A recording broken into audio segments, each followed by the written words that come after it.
Welcome everyone. जैसा कि आप सभी जानते हैं कि एसएससी सीजीएल और सीएचएसएल की एग्ज़ाम डेट्स आ चुकी हैं और बहुत ही जल्द यूपीपी पुलिस की भी एग्ज़ाम डेट्स आने वाली है। तो इसको मद्देनज़र रखते हुए अब आप सभी के लिए टॉप 10 एक्सपेक्टेड क्वेश्चन की सीरीज़ चलाई जाएगी ताकि आप सभी रोज़ प्रैक्टिस कर सके और अपनी तैयारी को अच्छी तरह से परख सके और जांच सके। चलिए बढ़ते हैं अपने पहले प्रश्न की ओर। बहुत ही छोटा सा और सरल सा प्रश्न आपके पास आया है। प्रश्न आपसे पूछ रहा है निम्नलिखित 4 विकल्पों में से कौन सा विकल्प विषम होगा। तो ध्यान दीजिए, पहला विकल्प है शुतुरमुर्ग, दूसरा है कौवा, तीसरा है कोयल और चौथा है ईगल।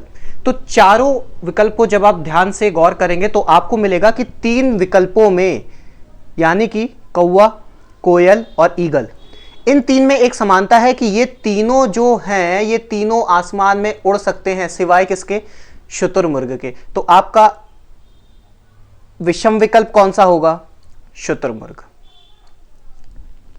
अगला प्रश्न, ब्लड रिलेशन से संबंधित एक प्रश्न आपके सामने आया है। कह रहा है एक महिला की ओर संकेत करते हुए कमल ने कहा, वह मेरे पिता की एकमात्र बहन की पुत्री है। वह महिला कमल से किस प्रकार संबंधित है। तो आइए बनाते हैं इसका डायग्राम और देखते हैं इसका क्या उत्तर प्राप्त होता है। ध्यान दीजिए, प्रश्न कह रहा है एक महिला जो है, मतलब कमल जो है, कमल एक महिला की ओर संकेत कर रहा है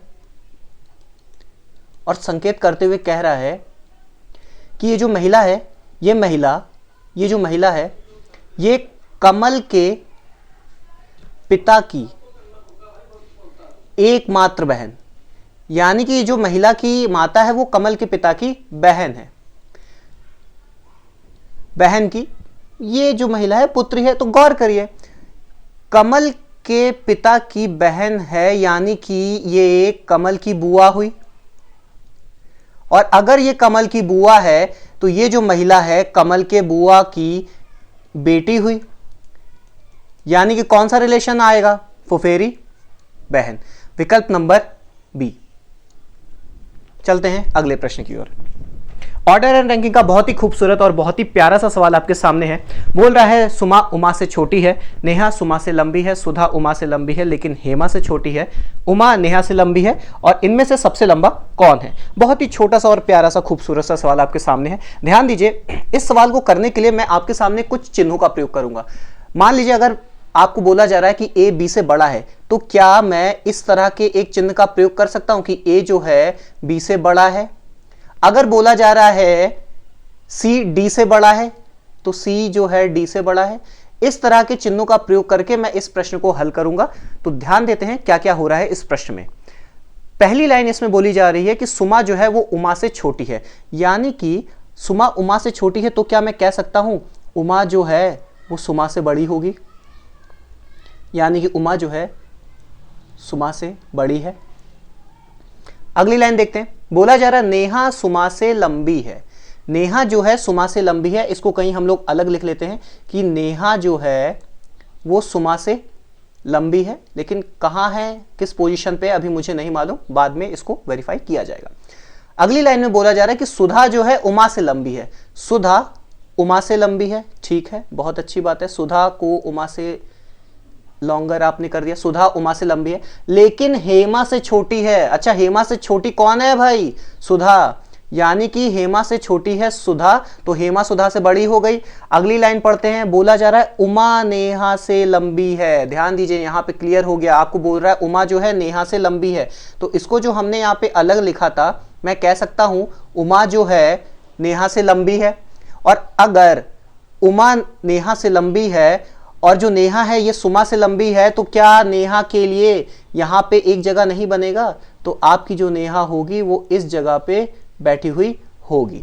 तो प्रश्न आपसे पूछ रहा है इनमें से सबसे लंबा कौन है, तो बहुत ही सरल सा प्रश्न आपका बन चुका है, हेमा। विकल्प नंबर कौन सा है मित्र, विकल्प नंबर बी। बढ़ते हैं प्रश्न संख्या 4 की तरफ। पुनः ऑर्डर रैंकिंग का एक प्रश्न आपके सामने है। 35 बच्चों की कक्षा में गोविंद का ऊपर से 6ठा स्थान है और कृष्ण गोविंद से 7 स्थान नीचे है। कृष्ण का नीचे से कौन सा स्थान है। गौर करिए मित्र, इस तरह के प्रश्नों को हल करने के लिए आप एक फॉर्मूले का प्रयोग करते हैं, T बराबर L प्लस R माइनस 1, यानी कि total equals to left side plus right side minus 1। शुद्ध हिंदी वाले, कुल संख्या बराबर बायां छोर प्लस दायां छोर -1। ध्यान दो बंधु, इसमें बोला जा रहा है बच्चों कक्षा में गोविंद का ऊपर से छठा स्थान है। अगर गोविंद जो है छठवें स्थान पर है और कृष्ण गोविंद से 7 स्थान नीचे है, मतलब 7 स्थान नीचे अगर आप जाएंगे तो यानी कि आप कह सकते हैं कि कृष्ण का स्थान 13वां होगा। अरे भाई 6 में 7 जोड़ेंगे तो 13 ही तो आएगा। अब बोला जा रहा है कृष्ण का नीचे से कौन सा स्थान है। अच्छा मित्र, कृष्ण का स्थान पूछा जा रहा है नीचे की तरफ से, यानी कि नीचे की तरफ से कृष्ण का क्या स्थान होगा। तो फॉर्मूला अपना लगा दो मित्र, टोटल बराबर लेफ्ट प्लस राइट -1। अब कुछ लोग ये ध्यान दो, इसको भैया हम लोग टोटल बराबर अप प्लस डाउन -1 भी लिख सकते हैं, यानी कि ऊपर की ओर से स्थान और नीचे की ओर से स्थान और -1। तो ध्यान दीजिए टोटल आपके पास उपलब्ध है 35। हमें इसमें कृष्ण का नीचे की ओर से स्थान निकालना है। आप कुछ भी मान लीजिए, मुझे L निकालना है या लेफ्ट साइड निकालना है। राइट ओर से आप देखिए कृष्ण का स्थान था 13वां, तो मित्र यहां पे है 13 और यहां पर है 1, तो मुझे नीचे की ओर से स्थान निकालना है। मैं इसको लेफ्ट कंसीडर कर रहा हूं। 13 में से 1 गया, बंधु आ गया 12 और यहां पे लिखा हुआ है 35। तो अगर मैं L निकालना चाहूंगा तो 35 में जैसे ही मैं 12 घटा दूंगा तो जवाब क्या आ जाएगा मित्र, 23। तो ये जो कृष्ण है इसका निचले ओर से कौन सा स्थान है, 23। विकल्प नंबर डी आपका सही उत्तर होगा। बढ़ते हैं प्रश्न संख्या 5 की तरफ। पुनः ऑर्डर रैंकिंग का एक प्रश्न आया है, कह रहा है लड़कियों की एक पंक्ति में रोशनी आरंभ से 12वीं और अंत से 19वीं है। बंधु अभी एक आपको मैंने फॉर्मूला बताया था, T बराबर L प्लस R -1। तो गौर करिए, रोशनी की अगर बात करें तो बोला जा रहा है आरंभ से 12वीं है और अंत से 19वीं है। तो यहां पे क्या मैं टोटल निकाल सकता हूं? जी हां, निकाल सकता हूं। तो यहां पे टोटल कितने बच्चे आ जाएंगे मित्र, 30। आगे पढ़ते हैं। लड़कियों की एक अन्य पंक्ति भी है बंधु, एक अन्य पंक्ति में रिंकी कोई है। अच्छा, ये बात हो रही थी रोशनी की, और ये जो बात हो रही है कोई रिंकी नाम की एक लड़की है, उसके लाइन की बात हो रही। क्या कहा जा रहा है, रिंकी आरंभ से 14वीं है, तो टोटल बराबर लेफ्ट प्लस राइट -1। तो आरंभ से 14 पोजीशन पर है तो लेफ्ट साइड से 14 पोजीशन है और अंत से 20वां पोजीशन है, तो यहां पे 20 और -1।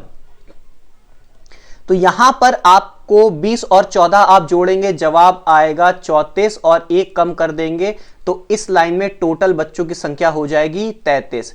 तो प्रश्न आपसे कह रहा है कुल मिलाकर कितनी लड़कियां हैं। तो ध्यान दीजिए, रोशनी की पंक्ति में 30 है और रिंकी की पंक्ति में 33 है, तो जहां आप 30 और 33 का योग करेंगे तो आपका जवाब आ जाएगा 63। क्या उत्तर आ जाएगा, 63। कौन सा विकल्प, सी नंबर। तो सी नंबर में टिक लगा के आप आगे बढ़ जाएंगे। पुनः ऑर्डर रैंकिंग का एक प्रश्न बोल रहा है, कक्षा में सफल हुए लड़कों की सूची में रोहित का 11वां स्थान है और नीचे की ओर से वह 31वें स्थान पर है। तो बंधु गौर करिए, रोहित की ही बात हो रही है। रोहित का शुरुआत से 11वां स्थान है और अंत से 31वां स्थान है। तो क्या मैं ऐसी परिस्थिति में टोटल नंबर ऑफ स्टूडेंट नहीं निकाल सकता हूं? क्या निकाल सकता हूं बंधु। तो यहां पे रोहित की कक्षा में प्रारंभ से उसका 11वां और अंत से 31वां स्थान है, तो यहां पर 11 और 30, तो जैसे ही आप इसका योग करेंगे तो जवाब आएगा 41। यानी कि कक्षा में कुल कितने छात्र हैं भाई, 41 छात्र हैं। आगे बोला जा रहा है कि 3 लड़कों ने परीक्षा नहीं दी, ठीक है 41 छात्र हैं उनमें, उसके बाद 3 बच्चों ने परीक्षा नहीं दी थी और 1 फेल हो गया था, ठीक है, तो 1 फेल हो गया। तो कक्षा में कुल कितने छात्र हैं, तो ध्यान दीजिए। अच्छा, एक बात ध्यान दीजिएगा मित्रों, यहां पे कह रहा है कुल कितने छात्र हैं। अच्छा, यहां पे जो हमने टोटल निकाला था, ये टोटल क्या था, नंबर ऑफ पास स्टूडेंट, मतलब कितने छात्र पास हुए हैं, मतलब कितने छात्र सफल हुए हैं, यही तो हम लोग ने निकाला था। क्योंकि रोहित का पंक्ति में पहले से स्थान 11वां था और अंत में 31वां था। कौन सी पंक्ति का, जो बच्चे सफल हुए थे। तो सफल बच्चे टोटल कितने हुए उस क्लास में, 41। उस 41 के बाद उसी कक्षा में 3 बच्चों ने परीक्षा नहीं दी है और उसी में आगे एक बच्चा फेल हो गया है, तो ध्यान दीजिए क्लास की टोटल स्ट्रेंथ कितनी होगी फिर 41 में जहां आप 4 जोड़ देंगे तो मित्र जवाब आपका कितना आ जाएगा 45। तो उस क्लास में टोटल कितने बच्चे थे 45। क्या 45 विकल्प में है? जी हां, विकल्प नंबर डी। तो डी में टिक लगा के आगे आप बढ़ जाएंगे। अगला प्रश्न, डायरेक्शन एंड डिस्टेंस का आपके पास एक बहुत ही खूबसूरत सा प्रश्न आया है।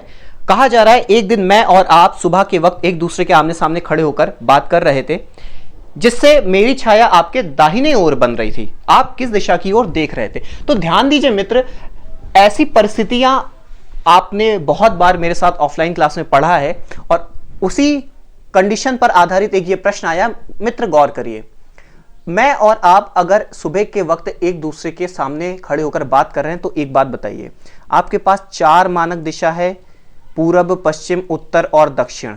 तो मित्र गौर करिए, सूर्योदय का समय है या सुबह का समय है, अगर सूर्य मित्र यहां पे उग रहा है और थोड़ी देर के लिए मान लीजिए आप यहां पर हैं और मैं यहां पर हूं, तो एक बात बताइए, जैसा कि इसमें कंडीशन बोला जा रहा है कि मेरी छाया आपके दाहिने ओर बन रही है, तो एक बात बताइए, अगर मैं थोड़ी देर के लिए मान लूं कि मैं पूर्व और पश्चिम की ओर मुख करके बैठा हूं, तो इस व्यक्ति की छाया ठीक आगे बनेगी और इसकी छाया ठीक पीछे बनेगी। तो मित्र किसी की भी छाया दाएं और बाएं बनी है क्या? नहीं बनी है। तो हमें इतना क्लियर हो गया है कि कभी भी ऐसी परिस्थिति में व्यक्ति जो है पूर्व और पश्चिम की ओर मुख करके तो नहीं बैठेंगे, यानी कि जो भी व्यक्ति बैठेगा वो उत्तर और दक्षिण की ओर मुख करके बैठेगा। तो गौर करिए, मान लीजिए सूर्योदय के समय ये अपनी पूर्व दिशा है, यहां पे सूर्यदेव विराजमान है और प्रकाश बिखेर रहे हैं। ये कोई व्यक्ति है तो जाहिर सी बात है इसकी परछाई इस दिशा में पड़ेगी, और ये कोई व्यक्ति है और इसकी परछाई इस दिशा में पड़ेगी। थोड़ी देर के लिए मान लीजिए ये मैं हूं और ये अगर मैं हूं तो मेरे ठीक सामने आप बैठे होंगे। प्रश्न को थोड़ा सा वेरीफाई करते हैं। प्रश्न क्या कह रहा था? एक दूसरे की ओर मुख करके बात कर रहे थे, जिससे मेरी जो छाया है, किसकी छाया? मेरी छाया, यानी कि मैं, जो मेरी ये जो परछाई है, मेरी छाया कहां पड़ रही थी? मेरी छाया आपके दाहिने ओर। अच्छा, आप अगर दक्षिण की ओर मुख किए हुए हैं तो जाहिर सी बात है ये आपका दायां तरफ है और आपके दाएं तरफ मेरी परछाई पड़नी चाहिए। जी हां, बिल्कुल सही बैठाला है हम लोग ने, दाहिने ओर बन रही है। आप किस दिशा की ओर देख रहे थे? तो ध्यान दीजिए, आप किस दिशा की ओर देख रहे हैं? दक्षिण की ओर। तो इसका सही विकल्प कौन सा होगा? बी। यहीं पे बोला जाता कि मैं किस दिशा की ओर देख रहा था, तो उत्तर आता इसका, नॉर्थ, यानी कि उत्तर। हम लोग बोलते कि मैं नॉर्थ में देख रहा था। बढ़ते हैं अगले प्रश्न की ओर। अगेन डायरेक्शन एंड डिस्टेंस का एक खूबसूरत सा सवाल आपके सामने। कहा जा रहा है एक सुबह रोशनी ने सूर्य की ओर चलना प्रारंभ किया। तो मित्र गौर करो, सुबह का समय है और सूर्य की ओर चलना प्रारंभ कर रही है कोई लड़की। तो ये सूर्य की ओर चलना प्रारंभ किया, कुछ दूर चलकर वहां अपने बाएं ओर मुड़ गई। ठीक है, वहां अपने बाएं ओर मुड़ गई और दोबारा मतलब पुनः अपने बाएं ओर मुड़ती है। ठीक है, बहुत ही अच्छी बात है, पुनः अपने बाएं ओर मुड़ती है। कुछ दूर चलकर वहां बाएं ओर मुड़ी। अब वहां किस दिशा में? अच्छा बंधु गौर कर, ये डिस्टेंस तय करने के बाद वो पुनः बाएं ओर मुड़ रही है। इसके बाद क्या बोला जा रहा है? बाएं ओर मुड़ी, अब वहां किस दिशा में मुख किए हुए है? तो बंधुवर गौर करिए, ये रोशनी नामक एक लड़की का, इसका मुख कौन से दिशा की ओर है भैया? दक्षिण की ओर। कौन से दिशा की ओर? दक्षिण की ओर। तो कौन सा विकल्प सही होगा? विकल्प बी। बढ़ते हैं 9वें प्रश्न की ओर। मैं एक नदी के किनारे पीट करके खड़ा हूं, पानी में स्वतंत्र रूप से बहती हुई कोई वस्तु मेरे बाईं ओर से दाहिने ओर जा रही है और नदी पश्चिम से पूर्व की ओर बह रही है। तो ध्यान दीजिए मित्र, नदी का बहाव आपको दे दिया गया है कि नदी का जो बहाव है उस बहाव में कोई वस्तु जो है वो पश्चिम से पूर्व की ओर बह रही है। कोई वस्तु जो है वो पश्चिम से पूर्व की ओर बह रही है, मतलब उसका बहाव जो है इस दिशा की ओर है। प्रश्न के अनुसार मैं जो हूं नदी के किनारे पीट करके खड़ा हूं। तो गौर करिए, अगर मेरा मुख इस ओर है यानी कि उत्तर की ओर, तो मेरी पीठ क्या नदी को देख रही होगी? या क्या मैं कह सकता हूं मैं नदी की ओर किनारे पीठ करके बैठा हूं, जी हाँ, मतलब मेरे विपरीत नदी बह रही है। कंडीशन आगे मैच करते हैं। पानी में स्वतंत्र रूप से बहती हुई कोई वस्तु मेरे बाएं ओर से दाहिने ओर जा रही है, तो गौर करिए ये मेरा है दाहिना तरफ यानी कि राइट साइड, ये मेरा है बायां तरफ यानी कि left side. According to the question ये जो वस्तु है ये आपके लेफ्ट टू राइट यानी कि बाएं से दाएं जा रही है, जी हाँ जा रही है। अब प्रश्न आपको पूरी तरह से वेरीफाई हो गया है। प्रश्न पूछ रहा है मेरा मुख किस ओर है, तो मेरा मुख आप आसानी से कह सकते हैं कौन से दिशा की ओर है, उत्तर की ओर। तो विकल्प नंबर ए आपका सही उत्तर होगा। बढ़ते हैं अपने अंतिम प्रश्न की ओर। बहुत ही सरल और एक छोटा सा प्रश्न आपके सामने है, बहुत ही बार एग्जाम में रिपीट हो चुका है। बोला जा रहा है निम्नलिखित विकल्पों में से कौन सा विकल्प नीचे दिए गए शब्दों का एक सार्थक क्रम होगा। सार्थक क्रम यानी हर एक विकल्प जो यहां पे आपको शब्द दे रहा है, इन पांचों शब्दों को किसी सार्थक क्रम में यानी कि एक लॉजिकल ऑर्डर में व्यवस्थित करना है मित्र। तो गौर करिए, परिवार, समुदाय, सदस्य, इलाका और देश। तो हमें हमेशा छोटे से बड़ा बनना होता है, इसी का हम लोग प्रयास करते हैं। तो ध्यान दीजिए, सबसे छोटी इकाई इसमें है सदस्य, यानी कि कोई सदस्य होगा। उन सदस्य से मिलकर क्या बनेगा बंधु, परिवार बनेगा। उन परिवारों को मिलाकर क्या बन सकता है, समुदाय बनेगा मित्र। समुदायों को मिलाकर आप क्या बना सकते हैं, एक इलाका बना सकते हैं।